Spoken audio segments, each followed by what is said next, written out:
All right, thank you, Neil. So just some suggested conversation topics, and these are not meant to be in order or required, but just to sort of frame some of the conversation we're hoping to have with people. Are you in a setting that utilizes a multidisciplinary team? Who's on it and why? What's been your experience working with a multidisciplinary team? And if you could make a change or develop sort of the ideal multidisciplinary team, what might your team look like? How do you handle things like confidentiality and information sharing in that kind of a setting? And how do you work cross-professionally with people who, again, are coming at some of these issues raised by working with people in this space who may be at risk or have committed violent acts? How do you work with folks coming at this from different perspectives? How does the age of the person that you are wrapping services around and intervening with, how does developmental issues and age of client impact the work of the multidisciplinary team? And again, just following up on some comments earlier, what role does law enforcement play in your multidisciplinary teams? And what's been your experience working with law enforcement? I know one of our keynote people talked about the HIPAA exclusion, and that there is that allowance for sharing information with law enforcement.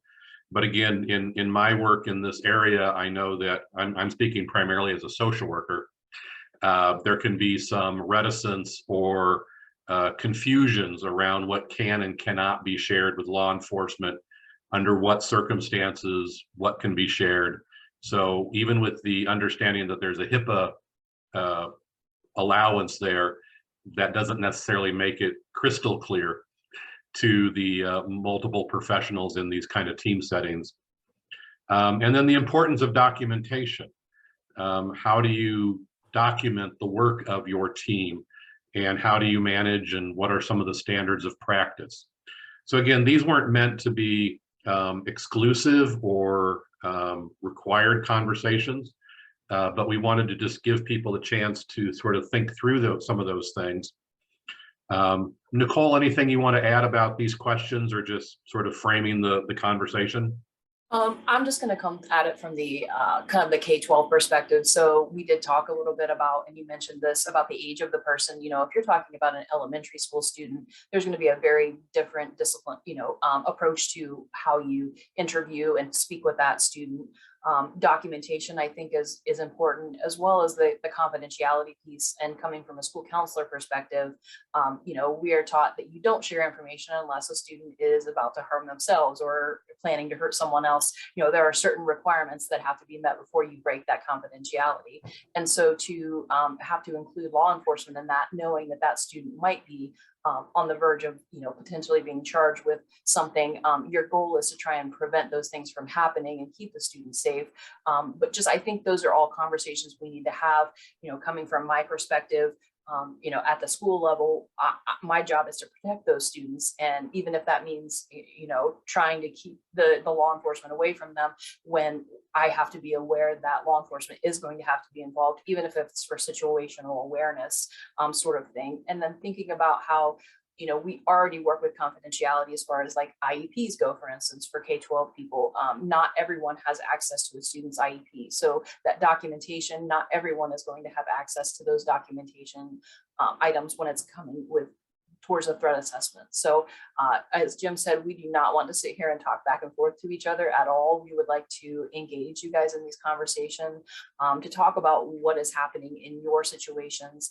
So we can start with any question if anybody has something they want to bring up. I think that the keynote was a great lead-in to this conversation. I felt like we could have just kept going from what they were talking about. And I think we just want to dive in and talk about what you're seeing, what you're experiencing, and what your roles have been, and how we can have this conversation and improve everyone's practice.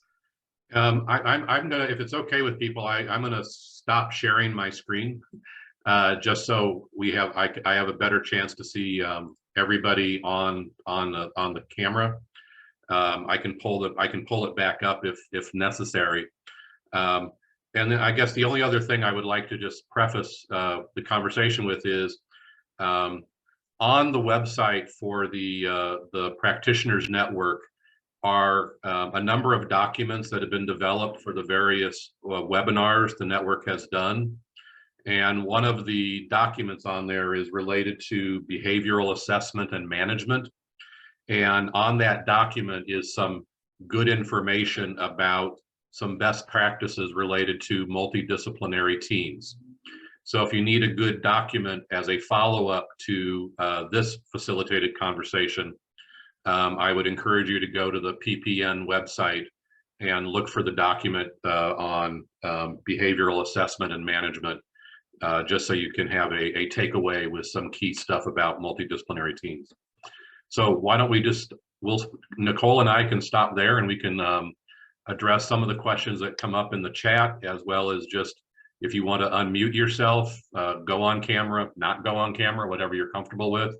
But we invite some conversation about the whole idea of multidisciplinary teams, your experiences, and what's gone well, what could go better, and how you manage some of the tensions within that kind of a framework.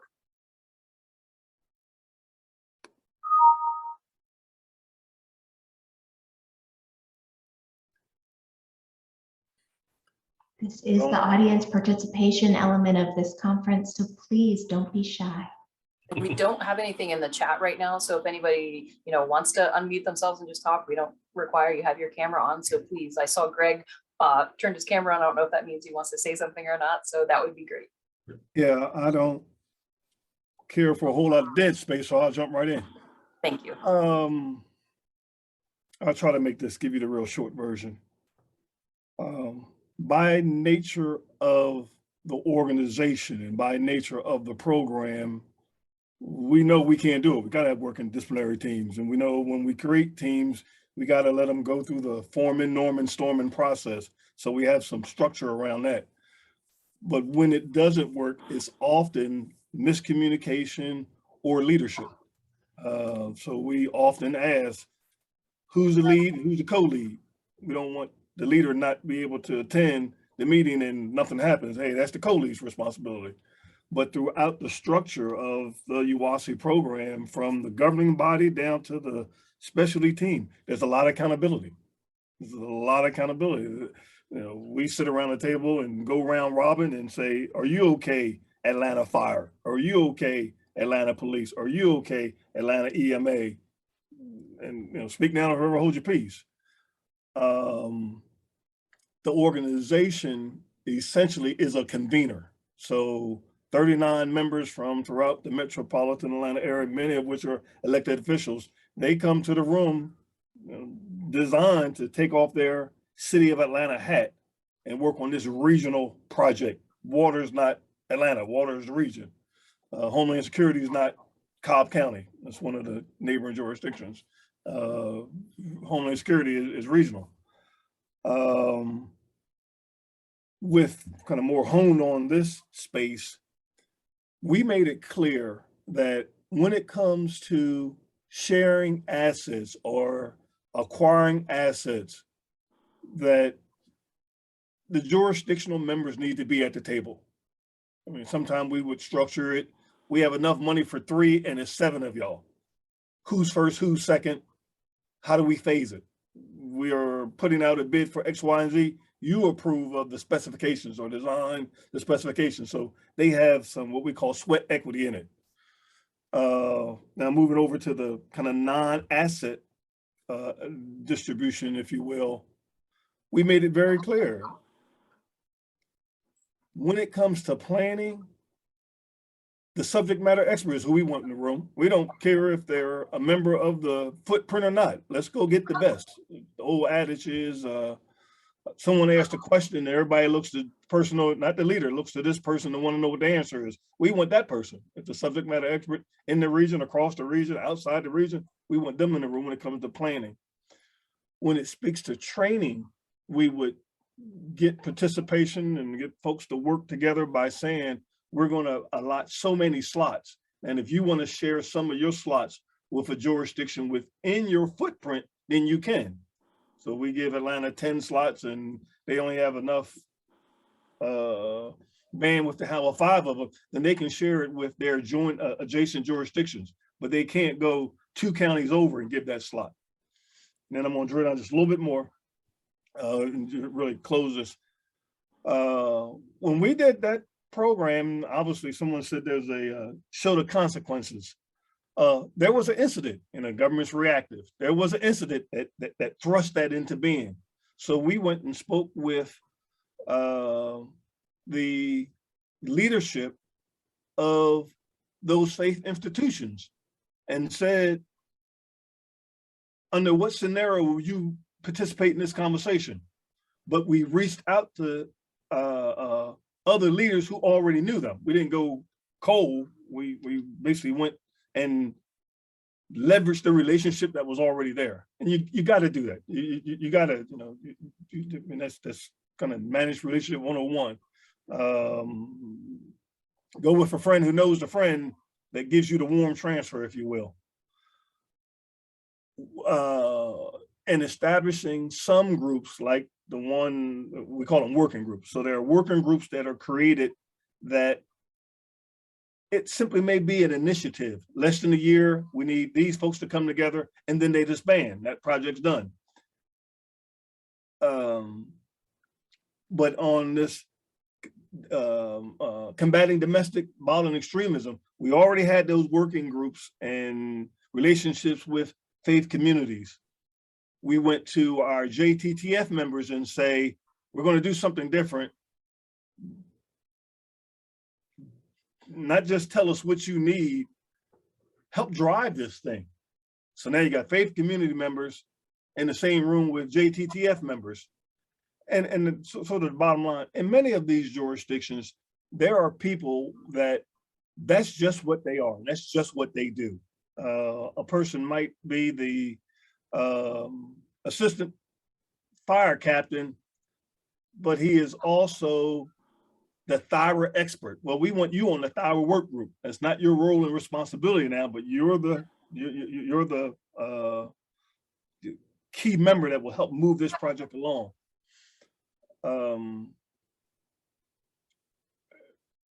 I'm trying to think of a scenario where it didn't work and it blew up in our face, and I can't think of one. That's good. It didn't work as timely. I mean, you had to keep pulling and pushing, and sometimes put them on the spot and say, y'all are the quietest bunch of such and such and such and such. Well, I wanted to go back, and I know we had a hand up a second ago, and we do have I see a question in the chat we can raise in a second, but just a couple of takeaways from what you just said. I mean, I think, a couple of key phrases I heard. One was leveraging existing relationships. And for those organizations or practitioners looking at, how do you develop a multidisciplinary team, even if it's not necessarily agency based, but you're looking at a more kind of community level, bringing people together, leveraging existing relationships, thinking about your networks, current networks. How can you use some of those connections to build interest and to build motivation to get involved with this work? The other phrase that you used were sort of subject matter experts, and bringing subject matter experts to the table. And within multidisciplinary teams, subject matter experts can run the gamut of what those teams may need subject matter experts in. But that's a good phrase, I think, to think about the people that you want around the table, those that can help with different aspects of management, assessment, intervention, etc. And again, some of that might be leveraging existing relationships, but some of it may be looking at your community, looking at your other networks, and trying to identify people that could serve that role as subject matter experts as you're building your team or building your infrastructure to address the needs that these clients bring up. Before we get to the comment in the chat, I'm wondering, someone had their hand up a second ago. It was Rick, I believe, I saw up for a little while. Okay, I didn't know if Rick wanted to jump back in and comment, or. I can. I just wanted to just pose a question. Sure. And I've posed it to different groups and meetings that I've been involved in. When we talk about the roles of threat assessment teams in Florida, we have statutory requirements for threat assessment teams in schools, and the Florida Department of Law Enforcement has delved into a big initiative on targeted violence prevention. But I think one of the missing gaps, one of the holes in it is that, like in our case in schools, what happens when these students time out with us? And we used, the Parkland case as an example. He was no longer a current student, but he was not on anyone's radar at that point. I think we're starting to address that a little bit here, but I was just interested to see what, if any, other areas and how they deal with that. Maybe we can see if any of the people on the call, on the meeting, want to jump in here and share their perspective about what happens when someone sort of ages out or exits a school setting or some other setting, and how do you keep those people on your radar? Have you found a good way to keep people on the radar who need ongoing attention?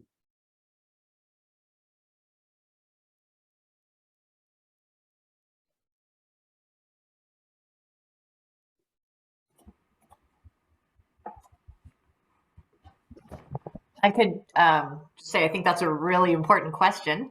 I don't know that anyone's got the answer. I think one of the things that we're trying to do in Massachusetts is we have Mass Bay Threat Assessment Team, which is a regional community-based threat assessment team.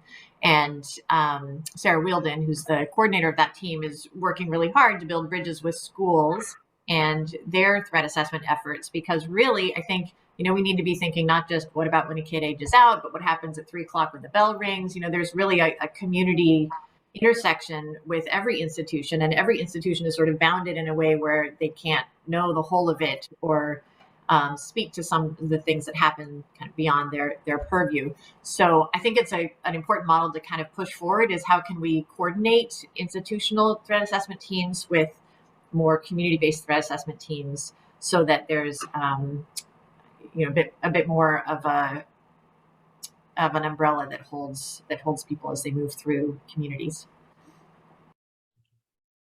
That's a good lead in, Heidi. There's been a couple of things in the chat, and I just want to go back to if David Clement is comfortable joining us into the conversation, because you had posted a question to me about sort of community-based teams and some of the unique issues with that.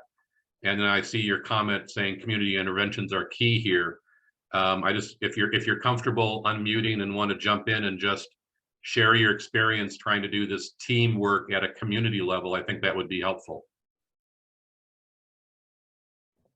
Yeah, sure, I can try. So thank you very much, James. So right now I work for the Canadian government, so I'm not anymore a community practitioner, but in my previous roles, I worked for a couple of years in community practice as a social worker, and I used to manage a community center, and so in that center we had social workers. But of course, as a community worker, we were constantly engaging with other subsectors, people coming, folks coming to our center, offering services in our center, including law enforcement. And there were instances where, and we talk about role definition and role expectations as well.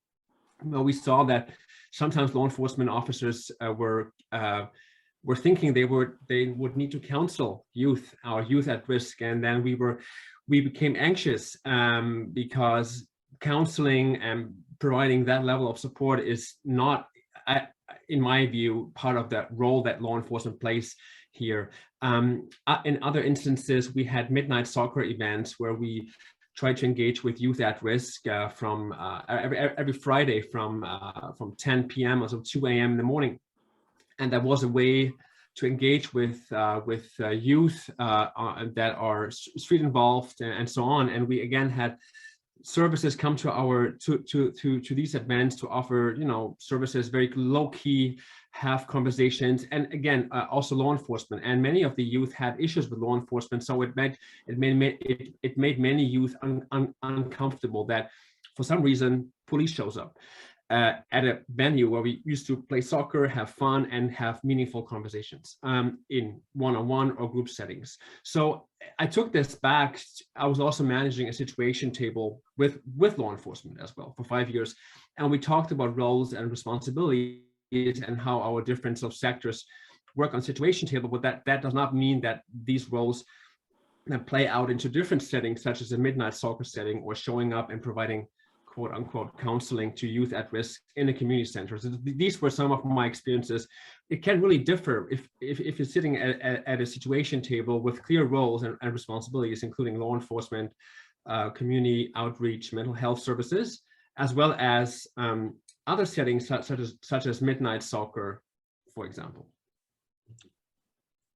No, that's a good point. And certainly at the community level, trying to think about, you know, the presence or the, you know, the presence of law enforcement, their role, understanding what, again, they might think their role is versus what the community partners might think their role is or should not be. And that might be a good lead in. We've had Sammy in the chat talking about the role or importance of communication with law enforcement. And I like the phrase that you used, which is law enforcement may not be able to unhear information that has been shared, whether the people sharing it understood that parameter for law enforcement. And I saw your follow-up, Nicole, about drawing those boundaries. I'm wondering if for those of you in this meeting that have engaged with law enforcement or worked with law enforcement, or if we have people from law enforcement in this meeting who have participated in some of these multidisciplinary spaces, I'm wondering if people might want to jump in and share some of their perspectives on what that work is like, sharing information, collaborating with law enforcement, and law enforcement collaborating with the service providers, if people would like to jump in and just share some of their experiences with that. Hi, I'm Mackenzie from a school district in Tennessee, and I serve as the district threat assessment, and we work very closely with our SROs. We have 10 schools across the district, and we've got an SRO or multiple in each of one of those schools. And so a big part of implementing our threat assessment process was first training our SROs and exactly what our processes would look like, and helping them understand that we wanted them to be a part of our teams, that our job was not to replace anything related to law enforcement, but more so to really partner together to get the best and safest outcomes for all. And so I think that was a huge piece of starting our collaboration, was them understanding the threat assessment process, not as a replacement for law enforcement, but more as a partnership. And so that took away kind of a lot of the questions. And you know, I think a large piece is too, if we see a student bring a weapon to school or something, obviously law enforcement is the first to respond there. We've got to secure the safety of the school, but you know, it's been a information sharing piece that our schools still aren't safe if that individual returns to school. Even if they have, you know, 180-day suspension, we've still got a student that poses a threat to our campus. And so that mutual understanding that a threat assessment needs to occur in collaboration with law enforcement interaction is really essential. And so I think a lot of it is just communication is so essential in working with our law enforcement partners. I think that's really important too to think about, because you like you said, you suspend a kid for 180 days. There needs to be some supports. If they're coming back, there needs to be some supports, and they need to have had some sort of counseling situation happening before they return, so that they are, because again, like they said this morning, removing a student does not remove the threat. They can still walk into that school at any point. So I think that's a really good point to bring up, that the exclusionary practices not only don't work, but they can actually exacerbate the situation. So thanks, Mackenzie, for that.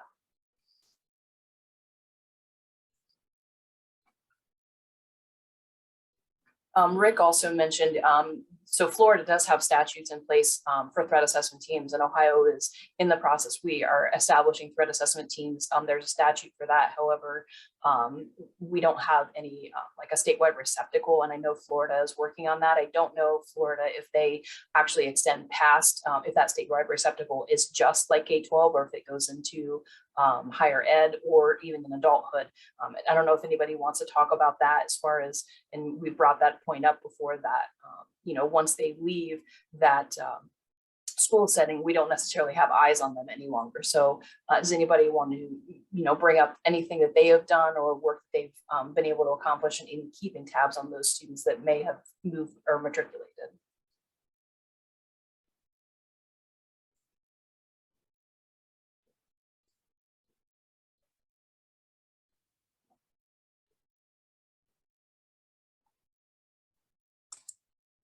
That's been a question that we've had posed to us. For example, we're required to share threat assessment information with other school districts, but there's nothing to say that we share it with anyone outside of that. And I think everybody's hesitant. Like if, for example, if we maintain the threat assessment report on a student, does that information follow that student into higher education? And that's a concern I have as well. And we certainly don't want, you know, a black mark on that student necessarily, but I think it's a situational awareness piece where if a student and going from one high school to another, having that information available to the people that need it. You know, you don't want to blackball a student just because they made one mistake. And if they start over in a new school, that's obviously not something we want to have necessarily follow them. But I think there are certain people that do need to be aware of those kinds of situations as well, Rick. Thank you. And just to follow up on that, Nicole, earlier in the chat, and I apologize if I'm getting your name wrong. Aisha Lanich said, you know, one thing is establishing good connection or rapport with the student and family members. And we were having that initial conversation about what happens when they leave the school and how do you keep eyes on them. I don't know if Aisha wants to jump on and say a little bit more about that, or if other people have found ways of staying connected or providing that support once a student leaves a school system, if they've, you know, been let go from the school, how to maintain some of that community-based connection or even family-based connection. And she also mentioned social media monitoring. I'm curious if, so Ohio we do have social media monitoring in our state. Not necessarily we're targeting specific people, but we have keywords that kind of pop up in our school safety center monitors, those sorts of things. So also curious too, if she's not willing to share some more, if anybody else has anything to add to that. Hi, yes, I'm Aisha. I can share more. I am feeding my son right now, just multitasking, so you may hear him in the background. Just disclaimer there. Yeah, I worked for the University of Iowa doing threat assessment management, and oftentimes we would be involved with conduct processes where a student was suspended or expelled.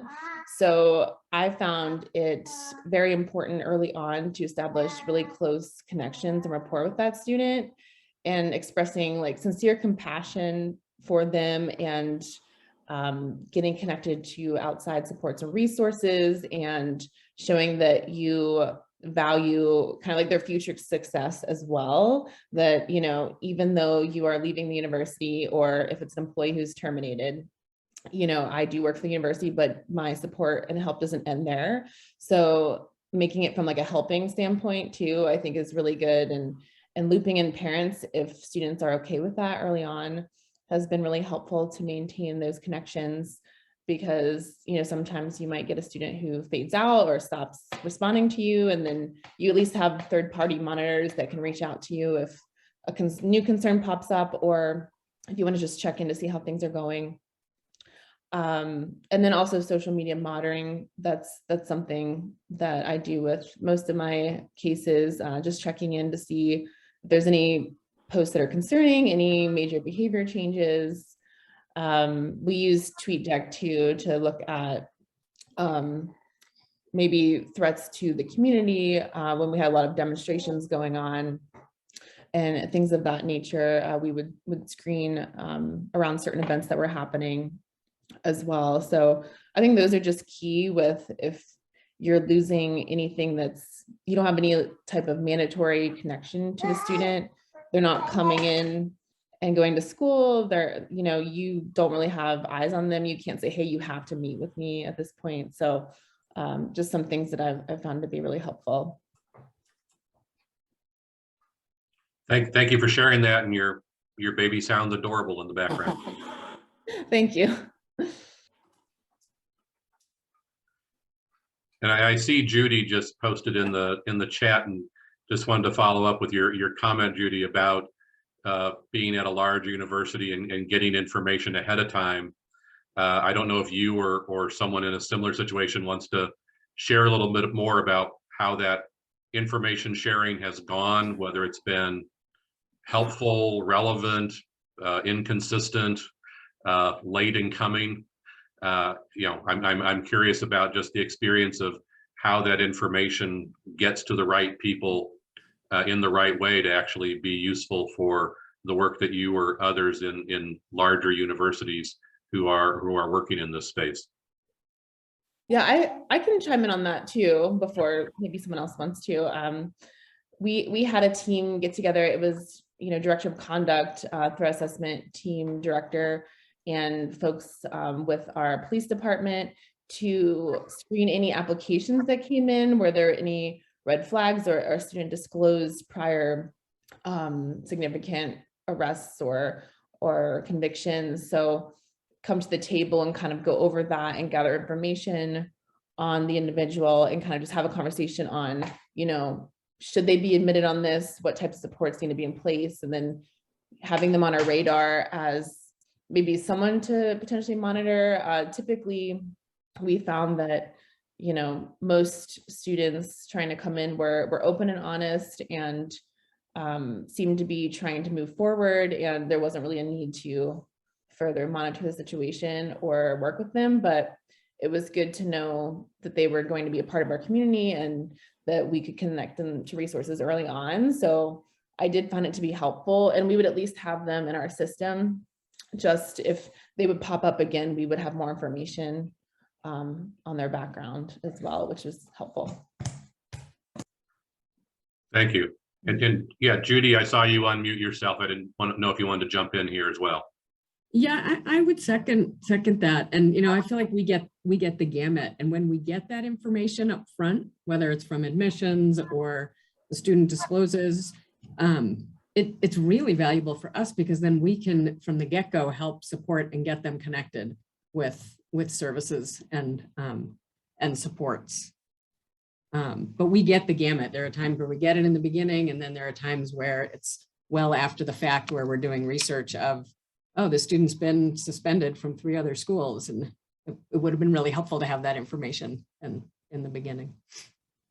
Just a quick follow-up, Judy, about this, because one of the questions was really around information sharing, confidentiality, et cetera. So from your experience, who gets this information? How is it managed or utilized? And maybe more importantly, who doesn't get this information? So, you know, I think probably the first point of contact for us who gets this information is a team called our Student Support and Case Management Team, which is out of our Dean of Students office. And they are not clinicians, but they are case managers who their sole purpose is really just to support the students in being successful. And so they can get that information. And while they're covered under FERPA, you know, with any health and safety concerns is when they're allowed to communicate outside of the university, and they communicate. There is no confidentiality for them with, I'm at the counseling center. And so they don't have confidentiality with us. So they can communicate anything to us. They can communicate to law enforcement, to Res Life. So we have a student of concern team that is our threat assessment team that's made up of the counseling center, the student support and case management department, our police department, Res Life, disability services. And so, I mean, we meet weekly to discuss these cases. And from the counseling side, our role is primarily consultants. But when we have students who get elevated to that more threat or concerning level, one, we try to get a release of information for this team so that we can communicate with the team. Or two, if it raises to a level, then we will document and communicate why we are breaching confidentiality due to potential health and safety concerns to either the individual or to the campus. Thank you. That's helpful just to see how that process unfolds and some of the controls in place to try to manage the flow of information and who has access to that information.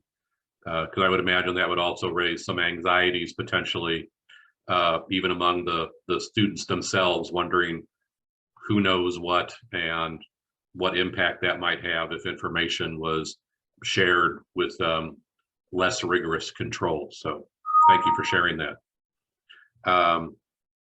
I want to go back. It looks like in the chat, and this is another reason why I like these symposiums, when people can share resources in the chat with each other.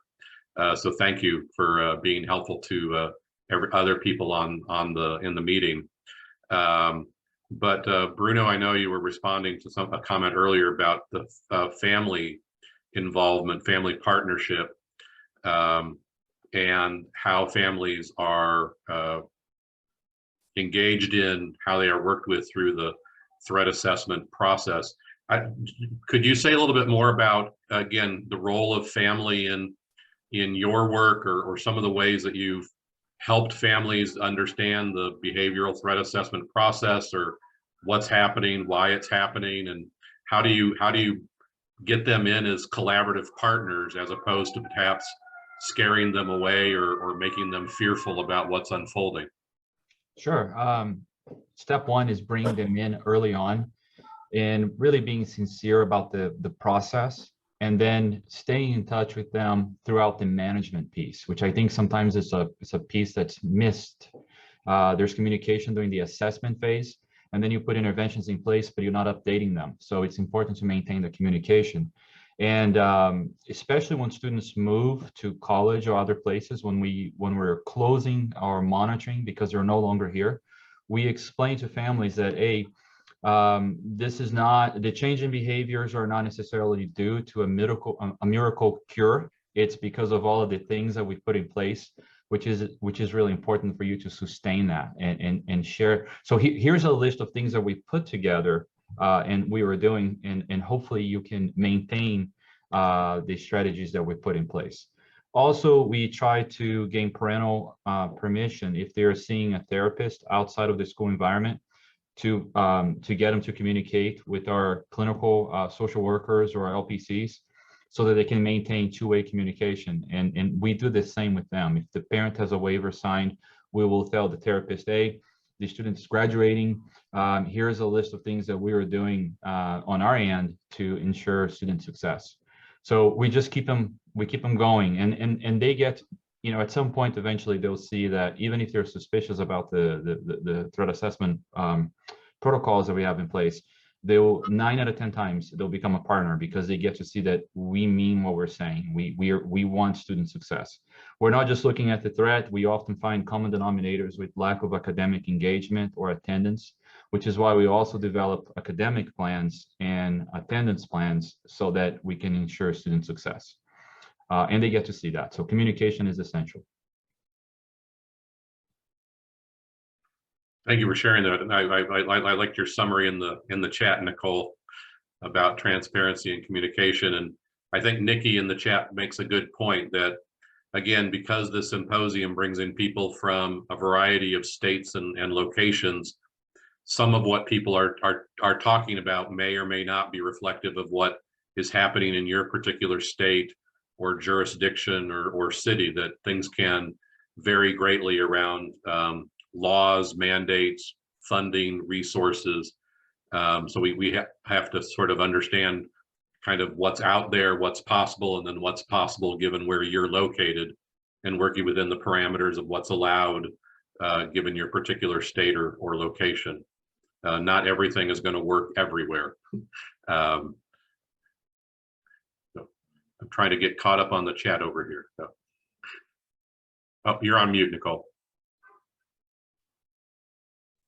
Sorry, my dog was barking before, so I had to mute myself. So Rick has a really good point about the fear of, schools sharing information to K-12 and higher ed or employers because it could affect the person's chances of admission. So as a school counselor, I'm filling out information and referrals when I'm doing recommendations for students.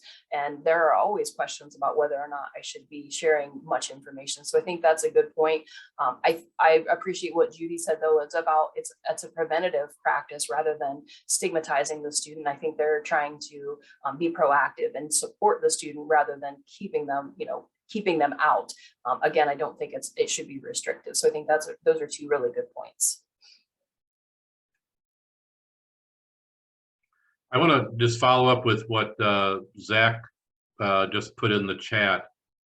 Zach, I don't know if you're comfortable sharing, because this public-private partnership, it may just be me, but that's not something that I'm familiar with.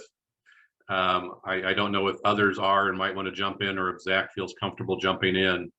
But it sounds like this brings together a wide variety of people. So, oh, there you are, Zach. Thank you. Yeah, sure, James. So I was a former special agent with U.S. Border Patrol. I did a lot of counter-narcotics, counter-human trafficking work out in California, and then things in Mexico.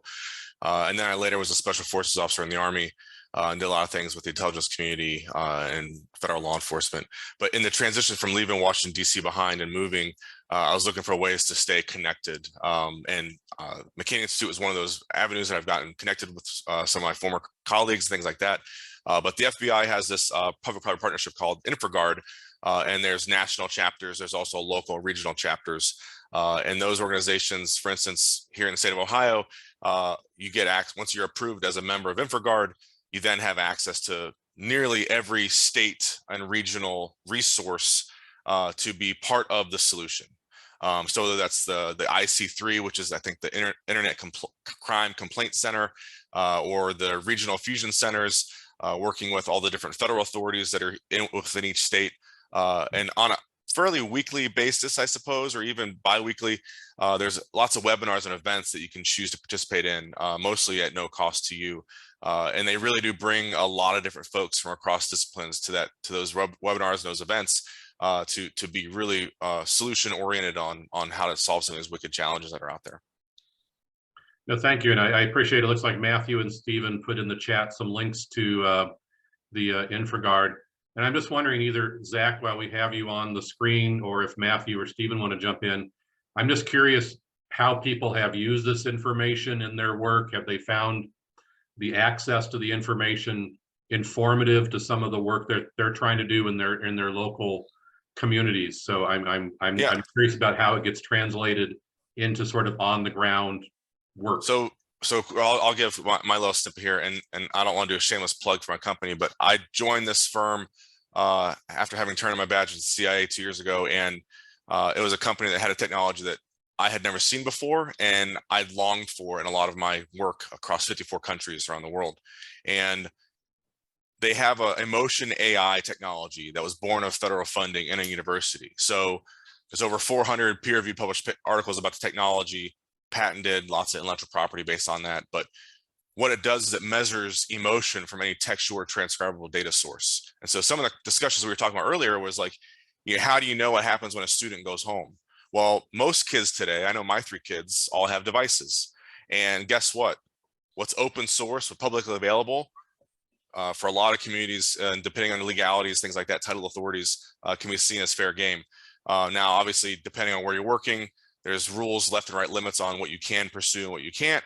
But needless to say, when you're working in some sort of law enforcement authority or medical discipline, there's a lot of room for work in that space with regards to this type of data that's already out there. And I put in the comments earlier about privacy laws.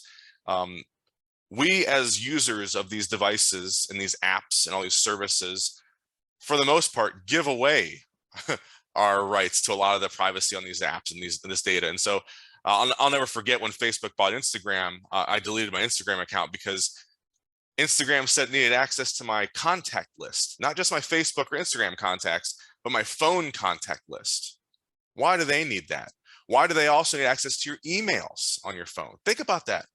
And so, not to go down the social dilemma Netflix special, right? But the idea that all this data is out there, and for the most part, users give it away.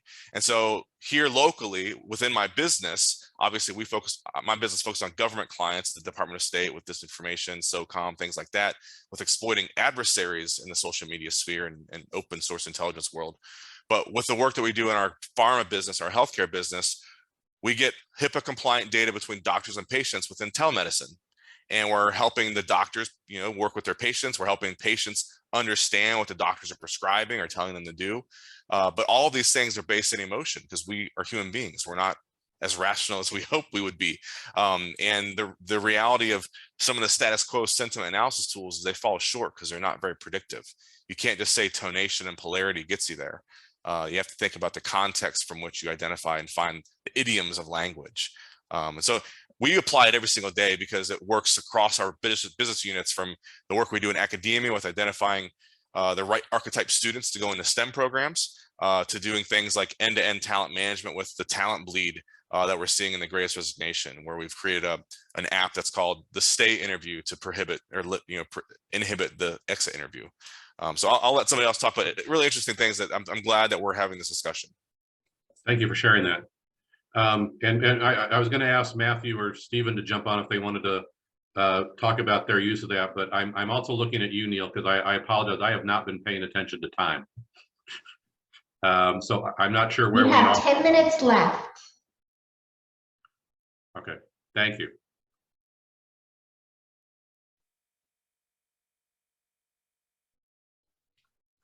Looks like Stephen's no longer on the call. Okay. As we near the end of our time, but I'm just wanting to follow up and see if there are other questions, comments, whether they come from our suggested topics or just further exploring some of the things our participants have shared with us regarding information, working with law enforcement. As Nicole summarized, the issue of communication and transparency, and really, how do we get the information from the people we need to get the information from to put it to best uses to help the people we're trying to help. If other folks want to share some of their thoughts on what they have found useful or barriers to things that they would like to address, that would be certainly things we can entertain here. I just noticed that we skipped over a comment from Star Butterton. I don't know if she's still on the call, but just reassuring students and families that this is student-centered and it's not meant to be a scary situation when we do threat assessments. It's about supporting students. So I don't know if Star wants to jump in and say anything about that, but I just noticed that we had skipped over that comment. So. Oh, no, I'll say something. I just, can you hear me? Yes. Okay, good. Oh, great. Put my camera on too while I'm doing that. In any case, what I think about, and it's been sort of over time, we've gotten to that point because when we first started with threat assessment in our district, it was pretty scary to families and parents. And then people would want to bring lawyers in and things like that and not want to speak. And so we've tried to really reassure and make sure that's sort of step one when we start having that discussion with families, that this is about supporting your student and keeping people safe, and that we want to work together, and we try and just make sure that we really send that message. And it's never easy because it does scare people, but it's not meant to be. So it's been our mission to transform it that way.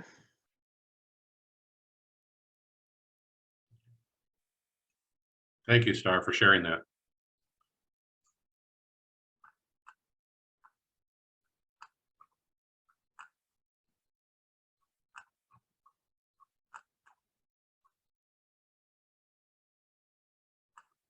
I saw that in the chat, Brett posted links to some of the read ahead materials developed for the network and some of the trainings. So again, I would encourage you, as again kind of a follow-up to the spring symposium, to check out some of those documents that have been put together. I'm probably going to get it wrong, Brett, if you want to jump on our partner organization who's taken the lead with really putting that stuff together. Yes, so the Institute for Strategic Dialogue does a phenomenal job of putting together the read ahead materials and the practice guides for all of our workshops and symposia. And so I included the two that Jim mentioned earlier in the chat. I'll include a link to the network resources more generally, and welcome everyone to pull any resources they find relevant and valuable from that page, and also the read ahead materials for this workshop and the practice guide that will come out of this workshop. We'll follow up with all participants to make sure they've got access to those. Thank you, Brett.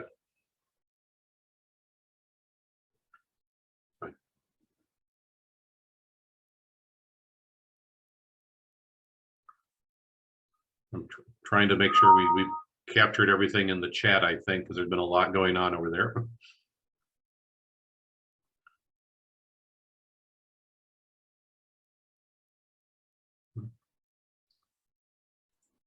I just noticed one more, someone jumped back to the question about getting buy-in. Anybody had any methods for successful buy-in of like reporting things and things like that? Does anybody have anything they want to add to that? I know we're running a little close to time.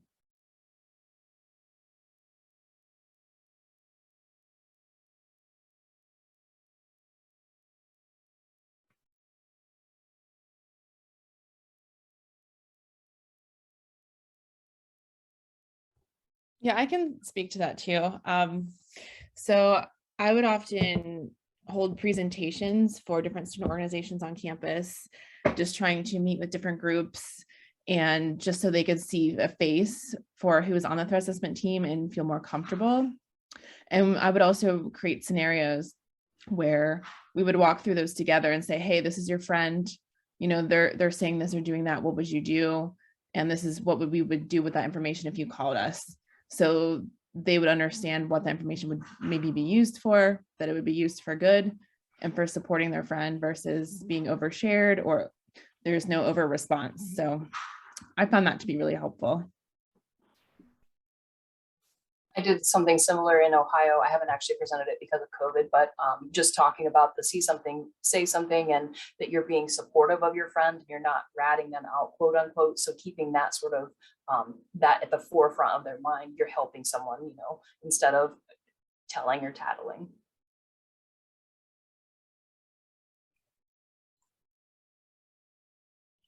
I just want to flag Ronald's comment that posted in the chat. I think that's a great, takeaway from, this conversation. I mean, everybody in this space is trying to collaborate, share information, work together, with the goal really of helping these individuals, be they, school kids or others, to provide the kind of information and interventions and supports that will help these individuals move forward in their lives. And it's been very helpful to hear some of what people are doing, what's working well, some of the on-the-ground experiences you all have had with some of the information sharing and communication, and even some of the bumps in the road. But I appreciate your summary, Ronald, that the goal of this is to be on the same page, to get to the same solution and end, to really help these individuals move forward in a healthier, better way. So I appreciate the summary statement.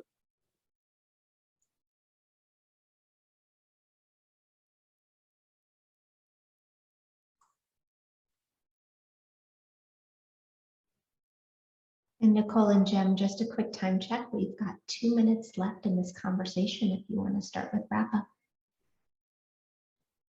All right. Any last minute questions or comments about what we've covered today? I know we've kind of gone in lots of different directions and raised a lot of interesting issues, but I think we have time for maybe 1 or 2 additional comments or questions if people want to jump on and share their experience.